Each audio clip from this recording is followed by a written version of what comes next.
পাশের বাসার ভাবির কি ভালো কপাল, আর আমগো কপাল একসঙ্গে নাকি 5টা শাড়ি কিনে বিদেশ দিয়ে পাঠাইছে। মানুষের বিদেশ দিয়েও সারপ্রাইজ পাঠায়, আর আমাগো সামনে থেকেও সারপ্রাইজ কি চিনলাম না। কি করো বউ? আইসে। তোমার কি মন খারাপ? কি হয়েছে, কথা বলো না কেন? কিছু হয় নাই।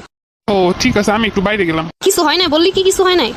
দেখ ভালো লাগে না। এক কাজ করে একটা স্টোরি দেই। বিয়ের আগে রাজরানী করে রাখবো বলা ছেলেটাও বিয়ের পরে চাকরানি বানায় রাখে। ঠিক আছে, এবার পোস্ট করে দিই। 5 মিনিট হয়ে গেছে, এখন স্টোরি সিন করে না কেন? 15 জন দেখা ফেলাইছে, ও এখনো পর্যন্ত দেখতে পারে না।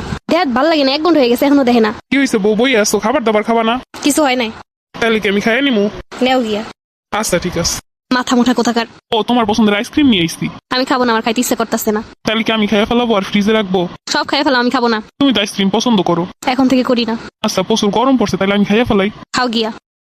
একা একা খাইতে চলে গেল। আমার যে মন খারাপ, আমি যে রাগ করছি এটা বুঝে না। আমার জোর করে নিয়ে ডাইকে নিয়ে খাওয়াইবো না। না, এভাবে সম্ভব না। আর স্টোরিটা পর্যন্ত দেখে নাই। বউ আবার কি স্টোরি দিল?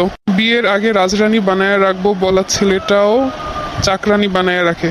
পল্লা আইস গো, তো তাইলে খবর আছে? কি লেগে আবার রাগ হইছে? কোনো কারণ ছাড়া তো এই পোস্ট দেওয়ার কথা না। কি হয়েছে তোমার?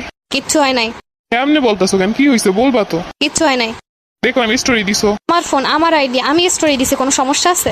না নাই, কিন্তু কি হয়েছে বলবা তো। বিকালটা থেকে দেখতাছো আমি চুপ করে আছি, এখন বলতেছো কি হয়েছে বলবা তো। আমি তো জিগাইছি বারবার, কিন্তু তুমি তো বলছো কিছু হয় নাই। তাহলে এখন কেন জিগাইতেছো? স্টোরি দিছো এর লেগা। স্টোরি দেখে বুঝতে পারো, আর আমার ফেস দেখে বুঝতে পারার ক্ষমতা হয় না? বিয়ের সময় তোমার বাপ যদি ফ্রিজ টিভি না দিয়ে যদি একটা মন বোঝার মেশিন দিত, তাইলে তো আমার কাম হইতো। জানি, সব দোষ তখন আমার বাপের। হ্যাঁ, এই জিনিসগুলো দিয়ে তো আর আমার সংসার সুখে রইব না। আমার সংসার সুখে রইতে হইলে মন বোঝান লাগবে আগে। মন তো আর বুঝতে পারি না, কি বুঝাও না বুঝাও, কোনো কিছু বলো না। সইলি চুপ করে বসে থাকো, আর জিজ্ঞেস করলেই বলো কিছু হয় নাই। যখন আমি বুঝতে না পারি সইলে যাই, ফুলতে ফুলতে ফুলতে অ্যাটম বোম হও। আর যখন বোমটা বাস্ট হয়, তখন আমি বুঝতে পারি আমার অবস্থা কি হয়। বোম বাস্ট হইব না? পাশের বাসার ভাবিরে বিদেশ দিয়ে তার হাজবেন্ড সারপ্রাইজ শাড়ি পাঠাইছে, আর আমি আমার কি কপাল, জীবনে সারপ্রাইজ কি দেখলামই না। পাশের বাসার ভাবিরে বিদেশ দিয়ে শাড়ি পাঠাইছে কয় বছর পর, এইটাই তো দেখবা। তুমি যে বাজারে গেলি তোমার পছন্দের খাওয়ানগুলো নিয়ে আইসক্রিম নিয়ে, তা তো আর চোখে দেখো না। ভালো তো লাগবে বিদেশি স্বামীরে কয় বছর পর পর এইটা সেটা পারে, ওইগুলোই তো ভালো লাগবো। যে ভালোবাসে টুকটাক এটা সেটা হাতে করে নিয়ে আসি প্রতিদিন, তা তো আর চোখে বাঁধবো না। মায়া গো, কলিজা খাইতে দিলেও কইবো লবণ কম হইছে। পাশের বাসার ভাবিরে বলছো না সারপ্রাইজ দিছে, তার জামাই তারে সারপ্রাইজ দিলেও সেও অভিযোগ করবে তার জামাইয়ের কোনো না কোনো একটা জিনিসের। খালি তো শাড়ি দেখলাম, মনটা তো আর দেখলা না। কি জানো কইতে চাইছিলাম, ভুলে গেছি সব কথা শুই না। যাতে একটু ঝগড়া করবে, মনেও পড়তেছে না কথাগুলা। কি জানো মনে পড়ছে। তুমি কি কোনোদিন আমারে দূরে ঘুরতে নিয়ে গেছো? ঘুরতে নিয়ে যাওয়ার সময়টা তো পাওয়া লাগবো। হ্যাঁ, তোমারই খালি সময় হয় না। সময় হইলেও টাকা নাই। হ্যাঁ, এইটাই আসল কথা।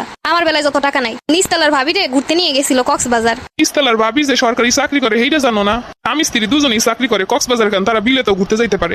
এখন যত অজুহাত, এখন বুঝাইতে চাইতেছে আমি চাকরি করি না কেন। জি না, আমি এই কথা বলতেছি না, তুমি এই কথা বলাইতেছো। সবসময় শুধু একতরফা দেখো না, দুইটা জিনিসই দেখো। আমার যেমন লাগবো না চাকরিওয়ালা বউ, ঠিক তেমন তোমারও ভাবা উচিত যে সবকিছু করণ লাগবো না। সংসার সুখের করতে হইলে সবকিছুই দেখুন লাগে। সবকিছু যেরকম তোমার ভিতরে থাকবো না, সবকিছু তেমন আমার ভিতরেও থাকবো না। এর আগে তো কত কি কইছিলা। তুমিও তো বিয়ের আগে কত কি কইছিলা, গাছতলায় থাকবো, না খাইতে দিলেও সমস্যা নাই। ওইগুলো তো কথার কথা। হ্যাঁ, সবকিছু বুঝতে হইব, মুখে বলা গেলেও সবকিছু করণ যায় না।